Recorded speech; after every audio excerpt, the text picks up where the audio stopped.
Hello বন্ধুরা, আজ আপনাদের দেখাবো কেমন করে আমার প্রিয় কবুতর টোটো আমার সাথে বাইক রাইড উপভোগ করছে। দেখুন কিভাবে সে আমার মাথার উপর দিয়ে উড়ে চলেছে। গ্রামের এই নির্মল প্রকৃতি আর ফাঁকা রাস্তা ধরে আমাদের এই পথ চলা সত্যি এক অদ্ভুত আনন্দ। আপনারা কি এমন রোমাঞ্চকর অভিজ্ঞতা আগে কখনো দেখেছেন? আমাকে কমেন্ট করে জানান।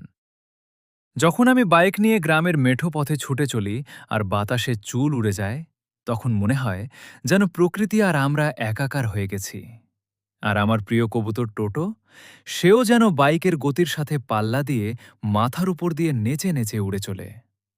আমাদের এই নিখাদ বন্ধুত্ব আর প্রকৃতির এই সৌন্দর্য সবকিছু মিলেমিশে আমাদের এই পথ চলা সত্যিই এক অনন্য অভিজ্ঞতা। বন্ধুরা, আমাদের এই কবুতর ও বাইকের অ্যাডভেঞ্চারটি যদি আপনাদের ভালো লেগে থাকে, তবে অবশ্যই লাইক করুন, বন্ধুদের সাথে শেয়ার করুন এবং আমাদের চ্যানেলটিকে সাবস্ক্রাইব করতে ভুলবেন না। পরবর্তীতে আরও দারুণ সব ভিডিও নিয়ে আসব। সাথে থাকুন।